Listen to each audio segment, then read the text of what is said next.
को terminal angle म्हणजे काय असतो, तर एक सपोज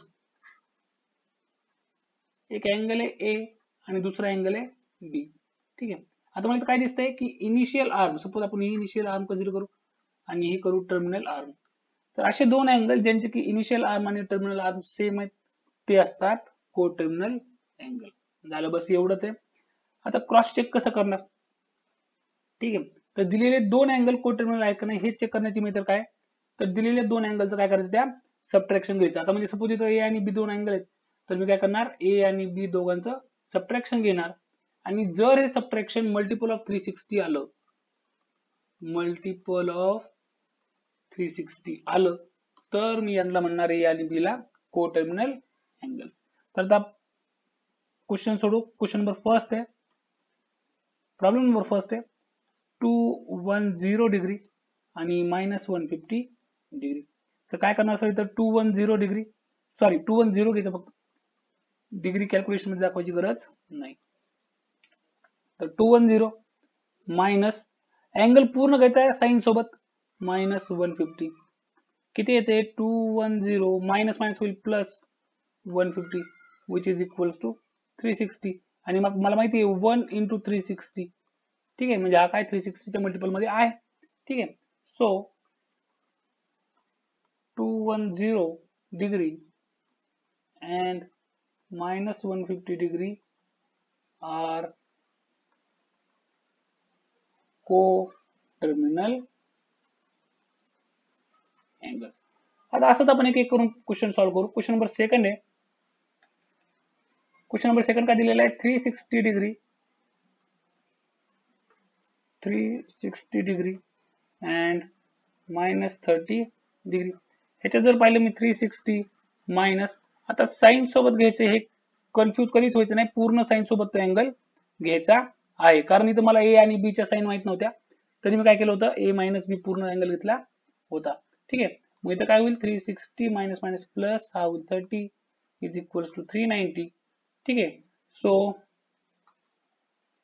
मग इथं काय करेल मी, so which is not multiple of 360, so 360 degree and -30 degree are not co-terminal angles. ठीक आहे. असंच एक एक करून आपण प्रत्येक प्रॉब्लेम पाहायचा. तिसरा आहे -180 540 -180 डिग्री कॉमा 540. आता याच्यात काय करू, -180 मायनस 540. ठीक आहे. पहिला अँगल मी जशाल तसा घेतला आणि दुसऱ्या अँगलला काय केलं, फक्त मायनस घेतला. तर हा होईल 0008427 मायनस, हा किती होते माझ्याकडे, -2 मल्टिप्लाइड बाय 360. ठीक आहे. म्हणजे 360 च्या मल्टिपल मध्ये आहे म्हणून को टर्मिनल अँगल आहे. 180 degree and 540 degree are co-terminal angles.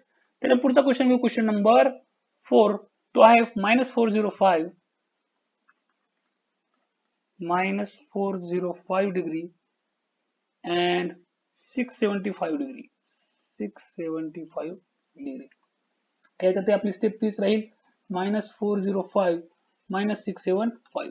ठीक आहे. 675 मायनस मायनस प्लस 405 म्हणजे 675 प्लस 405 केलं तरी चालेल, पण एक अगोदरपासून फर्स्ट अँगलला फर्स्ट प्रेफरन्स दिला, त्याच्यामुळे -405 -675 हा होते 550, हा होईल 8 आणि हा होईल 6410 -1080. आता आपण चेक करू, हा किती होईल, समजा 1080. ठीक आहे. 92. ठीक आहे. परत इथे 430, हा मला भेटतोय -3/360. आता डायरेक्ट असं कसं लिहिलं मी, तर हा होईल 3 मल्टिप्लाइड बाय 10, हा होईल 9 36 गुणिले हा होईल 30, म्हणजे 360 गुणिले 3.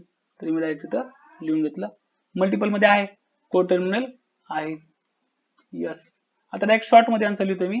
क्वेश्चन नंबर नेक्स्ट आहे 5 नंबरचा.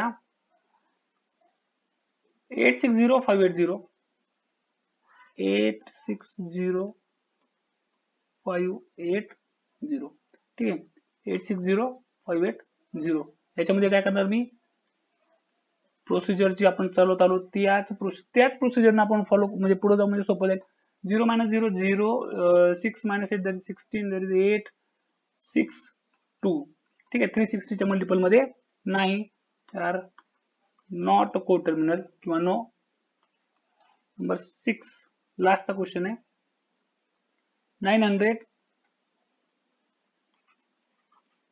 डिग्री मायनस 900 डिग्री ठीक आहे 900 डिग्री आणि मायनस 900 डिग्री याच्यामध्ये काय होईल तर 900 मायनस 900 इज इक्वल टू हा काय होणार 900 प्लस 900 हा होणार आहे 1800 ह्याच्यातही परत तेच करायचं फॅक्टर पाडायचे 1800 ह्याचे फॅक्टर घेतो ठीक आहे आता मला काय फॅक्टर माहिती आहे 360 च्या मल्टिपल मध्ये काढायचा आहे ह्याचा पहिला फॅक्टर तो पहिले 9 ठीक आहे 90 येईल गुणिले 4 तर मी ह्याच्यातून फक्त तर 90 आणि 4 इथून बाय सेपरेट काढायला बघतो आधी पहिला 9 9200 ठीक आहे नंतर आता येतील 4350 अगेन 10 हा मिळेल 5 म्हणजे हा होतो 360 मल्टिप्लाइड बाय 5 सो हा 360 च्या मल्टिपल मध्ये आहे